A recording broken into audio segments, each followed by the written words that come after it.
పండుగా హాయ్ రా మీ ఫ్రెండ్ కూడా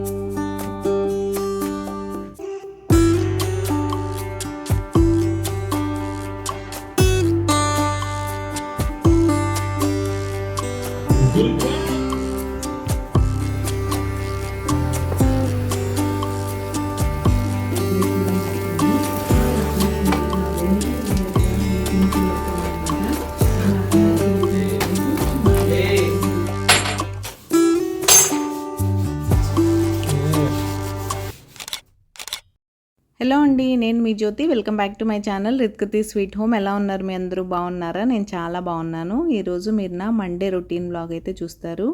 ఇది మండే ఫుల్ డే రొటీన్. నిన్న వీడియోలో చెప్పినట్టే ఈరోజు మందిరం క్లీనింగ్ అండ్ మా పాప సాఫ్ట్ టాయ్స్ నేను ఎలా మెయింటైన్ చేస్తాను, డస్ట్ ఫ్రీగా వాటిని హైజీన్గా ఉంచుకోవడానికి ఏమేం చేస్తాను అనేది ఈ వీడియోలో అయితే మీతో షేర్ చేస్తాను. సో వీడియో చివరి వరకు మిస్ అవ్వకుండా చూసేయండి. మార్నింగ్ లేవగానే ఈరోజు 6 o'clockకి చూడండి సన్ ఎలా బ్రైట్గా వచ్చేసిందో. ఎండలు బాగా పెరిగాయి, ఫుల్ వేడైపోయింది. అండ్ నైట్ ధనియా ఏం సోక్ చేయలేదు కాబట్టి మార్నింగ్ ఇలా మెంతులు ధనియాలు వేసి వాటర్ అయితే పెట్టేశాను మా మార్నింగ్ డ్రింక్ కోసం.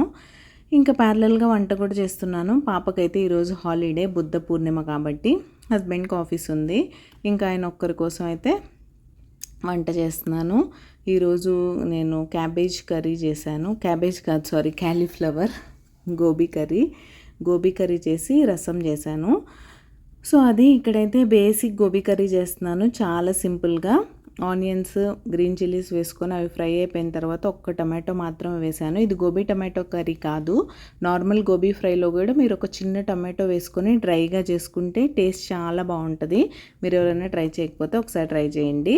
అన్ని స్పైసెస్ వేసేసుకొని మగ్గించుకొని ఫైనల్గా కొత్తిమీరతో గార్నిష్ చేసేసుకోవడమే. గోబీలో మాత్రం పురుగులు ఉండే ఛాన్సెస్ ఉంటాయి కాబట్టి కొంచెం పసుపు, ఉప్పు వేసి హాట్ వాటర్లో వేసి తీసాను అంతే. గోబీ రెసిపీస్ ఆల్రెడీ చాలా ఉన్నాయి మన వీడియోస్లో, సో తప్పకుండా చూడండి. అండ్ మీకు నా simple cooking and easy recipes ఎలా అనిపిస్తున్నాయి, మీకు కనుక నా వీడియోస్ నచ్చుతున్నట్టయితే ప్లీజ్ లైక్ చేసి మీ ఫ్రెండ్స్ అండ్ ఫ్యామిలీకి షేర్ చేయండి. మీ లైక్ నాకు చాలా ఇంపార్టెంట్.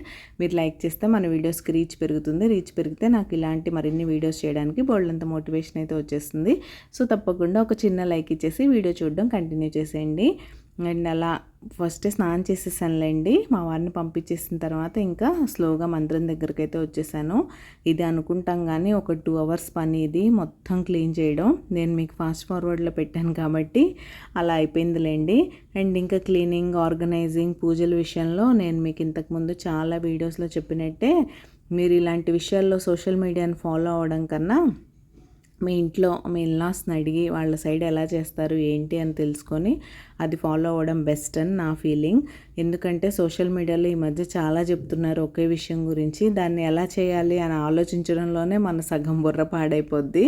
సో దానికన్నా బెటర్, ప్లస్ అన్నీ చేయడం కూడా ఎంతవరకు మంచిది అనేది మనకు తెలియదు కాబట్టి సో ఇంట్లో పెద్దవాళ్ళని అడిగి చేసుకోవడం హ్యాపీ అని నేనైతే ఫీల్ అవుతాను.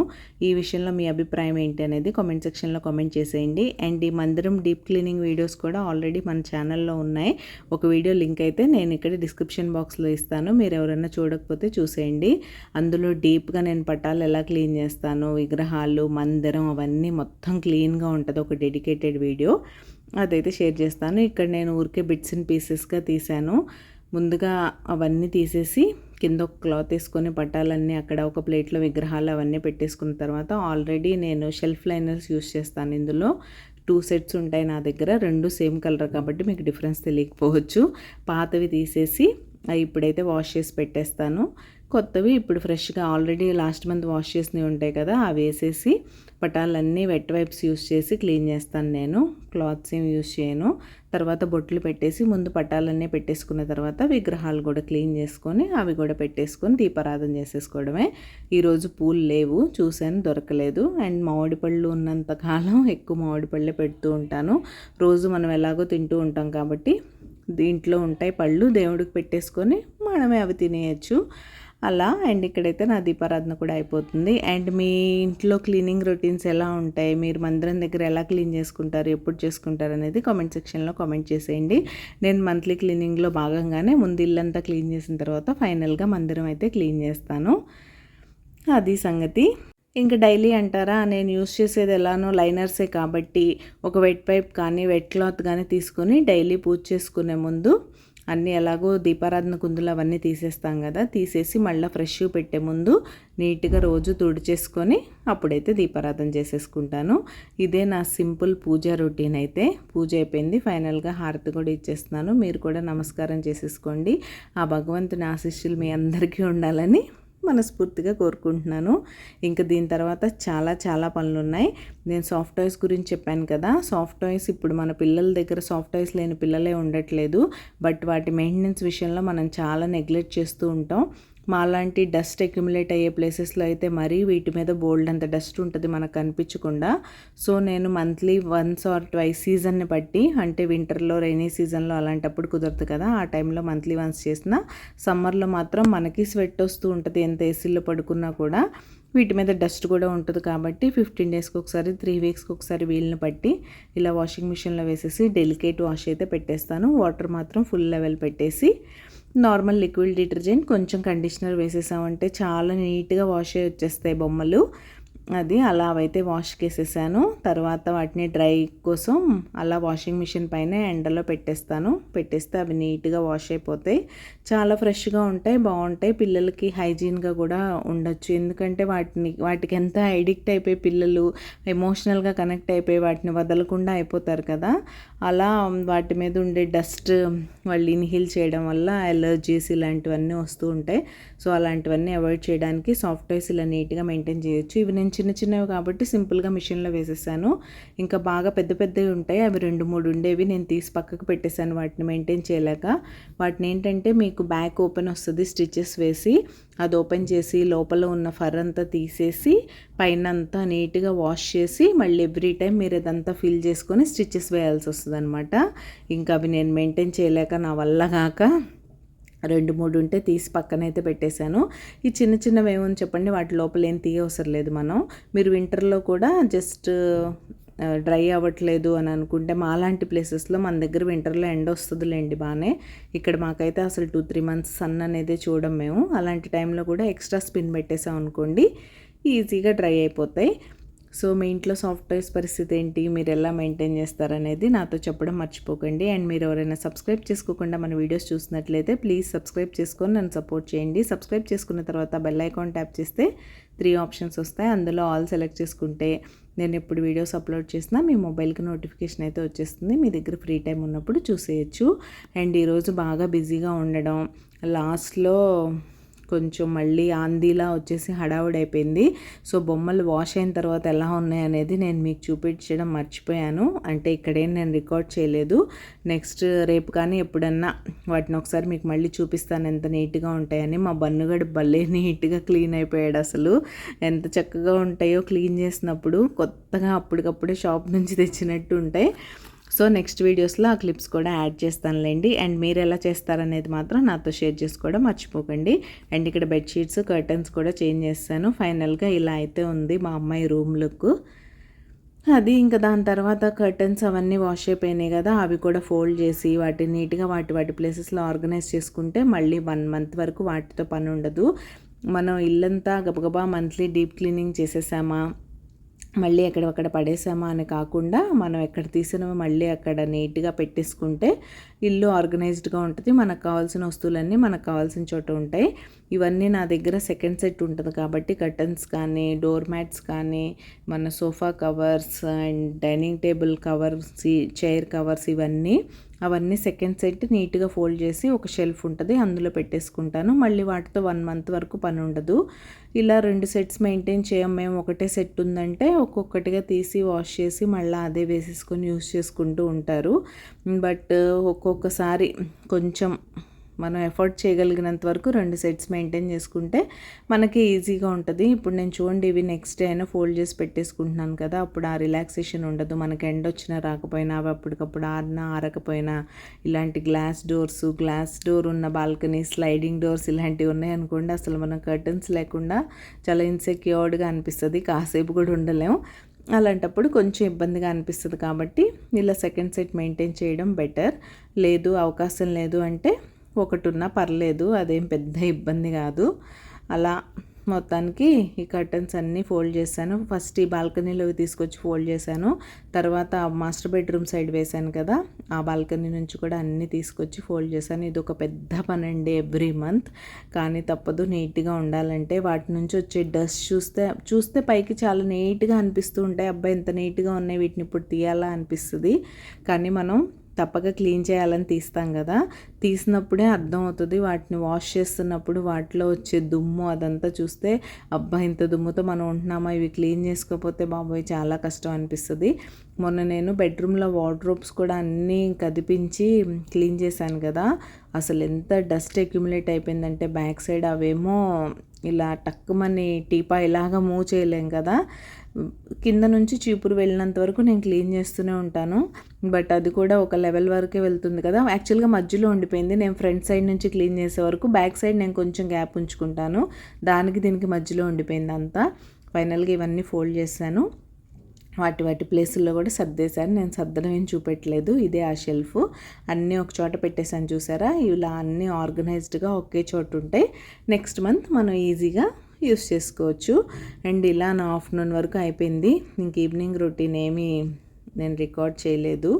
ఈవినింగ్ ఏం చేస్తానులేండి, సింపుల్గా అయిపోయిందంతా. ఈరోజు మా పాప క్రికెట్ కూడా హాలిడే ఉంది. ఇంకా ఫైనల్గా ఈరోజు డిన్నర్ కోసం అయితే పెసరట్టు తిందామని మార్నింగే పెసలు నానపెట్టాను. ఇంకా దానికోసం అని పల్లి చట్నీకి రెడీ చేస్తున్నాను. మా హస్బెండ్ ఆఫీస్ నుంచి వచ్చేసారు, ఇప్పుడు టైం అరౌండ్ 7:30 అలా అవుతుంది.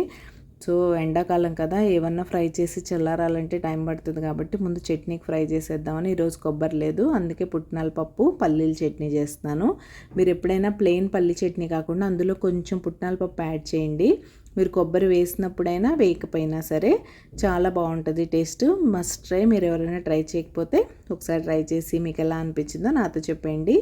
ఇక్కడైతే రేపు మార్నింగ్ ప్రిపరేషన్స్ అనమాట, ఇంకా అవి చల్లారడానికి పెట్టేశాను. పెసరపప్పు ఏముంది చెప్పండి, పెసరట్టు అప్పటికప్పుడు మిక్సీలో వేసుకొని వేసేస్తాను నేను, ఎందుకంటే కొన్నే పోస్తాను కాబట్టి. నేను మామూలు దోసపిండే ఫర్మెంట్ అయితే తినం మేము, ఇంకా పెసరట్టు ఏం తింటాం, అప్పటికప్పుడు సరిపడా వేసేస్తాను. పాప కోసం అయితే తన కిచిడి కావాలంది, తన కోసం కిచిడి చేశాను. మా వరకు దోశలు అయ్యేలాగా వేశాను అనమాట. అండ్ ఇక్కడైతే మన నరేంద్ర మోడీ గారి స్పీచ్ ఉంది కదా, అది చూస్తూ నేనైతే రేపు మార్నింగ్ కోసం దొండకాయలు కట్ చేస్తున్నాను. ఈ దొండకాయలు కట్ చేయడం ఒక పెద్ద పని. దొండకాయలు, బెండకాయలు ఇవన్నీ నేను ముందు రోజు నైటే కట్ చేసి పెట్టేసుకుంటాను, లేకపోతే మార్నింగ్ లంచ్ బాక్సెస్ రష్లో ఇవి కట్ చేస్తూ కూర్చుంటే అస్సలు టైం సరిపోదు. నీకు తెలుసు కదా, మా ఇంట్లో అంతా 8 o'clock లోపు అయిపోవాలి. 8 o'clock అంతా వంట అవ్వాలంటే నేను 5కి లేస్తేనే ఉరుకులు పరుగుల మీద చేస్తూ ఉంటాను. ఒక్కొక్క రోజు పూజ చేసుకునే టైం ఉంటుంది, ఒక్కొక్క రోజు పూజ చేసుకునే టైం ఉండదు. నేను చేసే రెసిపీస్ని బట్టి, వెరైటీస్ని బట్టి, అండ్ ఇద్దరు సేమ్ తీసుకెళ్తున్నారా, ఇద్దరు డిఫరెంట్గా తీసుకెళ్తున్నారా అనే దాని మీద డిపెండ్ అయి ఉంటుంది మన స్పీడ్ అంతా. అందుకని అవైతే కట్ చేసి పెట్టేసుకున్నాను. అండ్ ఇవే పెసలు నానబెట్టాను. పెసల్లో కొంచెం బియ్యం అయితే యాడ్ చేస్తాను, ఒక లైట్ క్రిస్పీనెస్ వస్తుంది, లేకపోతే దోశలు మెత్తగా ఉంటాయని అంతే. ఆ క్రిస్ప్ కోసం బియ్యం అప్పుడప్పుడు అవాయిడ్ చేస్తూ ఉంటాను, అంత పర్టికులర్గా ఏం వేయను. ఇప్పుడు ఇందులో ఒక చిన్న అల్లం ముక్క, ఒక పచ్చిమిర్చి అయితే వేసి గ్రైండ్ చేసేసుకుంటాను. యాక్చువల్గా ఆనియన్ కూడా వేసేస్తాను ఒక్కొక్కసారి, అప్పుడు ప్లెయిన్ దోశలు వేసుకొని తినేస్తాం. ఈరోజు ఆనియన్స్ నాకు పైనుంచి వేయాలనిపించింది. ఈవెన్ అల్లం ముక్కలు, పచ్చిమిర్చి కూడా సన్నగా కట్ చేసుకొని పైనుంచి వేసేసుకోవచ్చు. అలా అయితే తీసి పక్కన పెట్టేస్తాం కదా అని నాకు ఎందుకో ఫస్ట్ నుంచి ఇలా గ్రైండ్ చేసేప్పుడే వేసేయడం అలవాటు. ఆనియన్ కూడా మీరు పైనుంచి వేసుకున్నా సరే ఒక హాఫ్ స్లైస్ ఇలా గ్రైండ్ చేసేప్పుడు వేసుకోండి, టేస్ట్ చాలా బాగుంటాయి దోశలు. ఇలా పిండి అయితే రెడీ అయిపోయింది. చూసారుగా ఎంత చిన్న బౌల్లో వచ్చిందో, జస్ట్ మా ఇద్దరికి సరిపడా 4 దోశలు అవుతాయి అంతే కరెక్ట్గా. అది సంగతి. అండ్ ఇక్కడైతే ప్యాన్ కూడా పెట్టేశాను. ఆయన్ ప్యాన్ ఎందుకు పెట్టలేదు అంటే ఏమో పెట్టాలనిపించలేదు, ఎదురుగా నాన్ స్టిక్ అనిపించింది, సరే వేసేద్దాం కదా అని దీని మీదే వేసేస్తున్నాను. అండ్ ఈ గ్రీన్ మూంగ్ కూడా మీ హెల్త్కి చాలా మంచిది. తప్పకుండా డైట్లో ఉన్న వాళ్ళు కూడా, మనం స్ప్రౌట్స్ తింటాం కదా, స్ప్రౌట్స్ ఈ గ్రీన్ మూంగ్ నుంచి వస్తాయి కదా, సో అలా చాలా హెల్త్ బెనిఫిట్స్ ఉంటాయి ఇందులో. డైట్లో ఉన్న వాళ్ళు కూడా ఈజీగా తినచ్చు. మన వైట్ దోశలు అవి తినడం కన్నా ఇలా రాగి దోశలు, పెసరట్టు ఇలాంటివి మీ హెల్త్కి చాలా మంచిది. అండ్ ఇవి మామూలు దోశల్లాగా తినగానే వెంటనే ఆకలేయడం అలా ఉండదు. ఫైబర్ కంటెంట్ ఎక్కువ కాబట్టి పెసల్లో ఎక్కువసేపు ఫిల్లింగ్గా ఉంటుంది. అండ్ ఈ పెసలతో గారెలు కూడా వేసుకోవచ్చు, చాలా బాగుంటాయి. ఈసారి ఎప్పుడైనా చూపిస్తానులేండి. పైన ఎంత క్రిస్పీగా లోపల సాఫ్ట్గా చాలా టేస్టీగా ఉంటాయి. ఈసారి ఎప్పుడైనా వీకెండ్స్లో ట్రై చేసి చూపిస్తాను మీకు. అంటే నేను చేసి చూపిస్తాను, మీరు ట్రై చేయండి. మీరు ఆల్రెడీ పెసరగారెలు వేసుకునేలా ఉంటే నాతో కామెంట్ సెక్షన్లో కామెంట్ చేసేయండి మీరు ఎలా వేస్తారని. అండ్ రొటీన్ వ్లాగ్స్ ఎలా అనిపిస్తున్నాయి, మీరు ఎలాంటి కంటెంట్ మన ఛానల్లో చూడాలనుకుంటున్నారు అనేది నాతో షేర్ చేసుకోవడం అస్సలు మర్చిపోకండి. వీడియో అప్లోడ్ చేసినప్పటి నుంచి మీ కామెంట్స్ కోసం వెయిట్ చేస్తూ ఉంటాను. సో తప్పకుండా కొంచెం టైం తీసుకొని నా కోసం ఒక కామెంట్ అయితే డ్రాప్ చేసేయండి. అండ్ మీరు ఏదైనా స్పెషల్ రెసిపీస్ మన ఛానల్లో చూడాలనుకుంటే తప్పకుండా కామెంట్ సెక్షన్లో కామెంట్ చేసేయండి. నేను ఆ రెసిపీ తప్పకుండా ట్రై చేసి అది హిట్ అయినా ఫట్ అయినా కంపల్సరీ మన ఛానల్లో షేర్ చేస్తాను. అది మ్యాటర్. అండ్ మీ సజెషన్స్ కూడా ఎప్పుడు తీసుకోవడానికి నేను రెడీగానే ఉంటాను. ఏ చేంజెస్ ఉన్నా సరే మీరు సజెషన్స్ కూడా కామెంట్ బాక్స్లో మెన్షన్ చేయొచ్చు. అండ్ ఇలా సెకండ్ ఆనియన్ దోశ కూడా రెడీ అయిపోతుంది. పెసరట్టు మీద ఇలా ఉల్లిపాయలు వేసుకొని ఆ పల్లి చట్నీతో తింటే అబ్బా వేరే లెవెల్లో ఉంటుంది. అల్లం చట్నీ కూడా ఉంటే బాగుంటుందిలేండి ఇన్స్టెంట్గా. కానీ నైట్ టైం ఇంత హడావిడి ఎందుకు, సింపుల్గా ఎర్లీగా తినేసి కానిచ్చేద్దామని అలా అయితే చేసేసాను. అండ్ ఇది గ్యాస్ స్టవ్ పరిస్థితి అయితే. నిన్న పొంగే పాలు కడిగాను, మళ్ళీ ఈరోజు కూడా పాలు పొంగాయి, మళ్ళీ కడిగే పనిలోనే ఉన్నాను. ఈ కిచెన్ క్లీనింగ్ కూడా అంతే, నెవర్ ఎండింగ్ అనిపిస్తుంది నాకు. చేసి చేసి చేసి ఒక్కొక్క రోజు అయితే విసుగొచ్చేస్తుంది. 2 పూట్ల ఏంట్రా బాబు ఈ గొడవ, ఈ గిన్నెలు ఏంటి, స్టవ్ ఏంటి, క్లీనింగ్ ఏంటని. వీళ్ళు ఎంతమందికి నా అలా అనిపిస్తుందని కామెంట్ సెక్షన్లో కామెంట్ చేసేయండి. సరే అలా అనిపిస్తుంది కదా ఈ పూటకు వదిలేద్దాం అనుకుంటే అలా కూడా ఉండలేని పరిస్థితి. నేనైతే అసలు ఉండలేను. అండి చూసారా స్టవ్ ఎంత మెస్సీగా ఉందో. పాలు మళ్ళీ ఇవాళ కూడా పొంగే చిరాకు వచ్చేస్తుంది ఎంత పెద్ద గిన్నెలో పెట్టినా సరే. అది స్టవ్ క్లీన్ చేస్తున్నా. గిన్నెలు ఆల్మోస్ట్ అయిపోయినాయి, ఇంకొన్ని ఉన్నాయి స్టవ్ అటాచ్మెంట్స్. అవి కడిగేసి ఇంకా పడుకోవడమే. ఫుల్ టైర్డ్గా అనిపిస్తుంది. ఈ బ్లాగ్ ఇక్కడే ఎండ్ చేసేస్తున్నాను. రేపు మరొక మంచి వీడియోతో మళ్ళీ మీ ముందుకైతే వచ్చేస్తాను. అంతవరకు keep smiling. Good night, bye bye.